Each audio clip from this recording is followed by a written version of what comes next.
All right, so we're back. This time we're going to be talking about triplets and per track swing real quick. So we're going to bring up our sequence. And I'm just going to use this guy here. And I'm going to change up our Chimera so you can really hear what's going on. So how the triplet grid works is it takes your incoming clock or your internal clock, and it takes those 16th notes and it turns that grid into a triplet grid. So it actually uses the micro timing grid and locks your information to the triplet grid. And it works on a per track and per quarter note basis. So all we have to do is go into this triplet track here, and we're just going to use our kick drum as reference and our Chimera here, which is hitting 16th notes. And I'll go through and find which one my Chimera is. So that's track number 3. So I'm just going to go into triplets, and I just hit the first step of the quarter note that I want to change to triplets. So we're just going to hit this guy. And you'll hear that changed the grid to triplets for the first quarter note, and the rest are 16th notes. So we can go through and change all of them to triplets. If we want our entire track to be on triplets, I can just go into triplet mode and hit the track button, and that changed everything to triplets. First I cleared everything out, so let's do that again.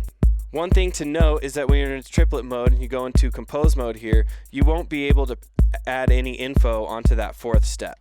This is just to make sure that you know that this is actually in the triplet grid.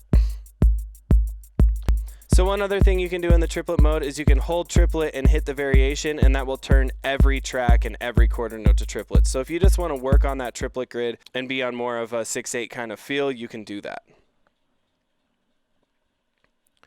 All right, so for the next thing, we're going to bring up, I'm going to clear out my variations again. We're going to go back to a simple variation, and we're going to do some per track swing. So I've got 16th notes on my Chimera here, and I'm going to bring in the claps again. And we're just going to swing the hi-hats. So we're going to leave the clap alone. So the roll at the end is going to be straight, and we're just going to swing the hi-hats. So how we're going to do that is we're just going to hold the track we want to swing, and then we're going to turn the encoder 1. Now you can see here, this is how much we're nudging off the grid.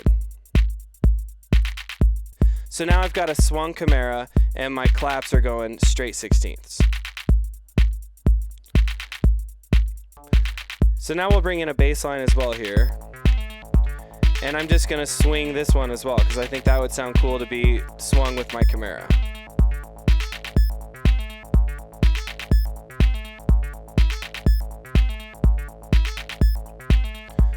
So again, you can make every track a different swing amount.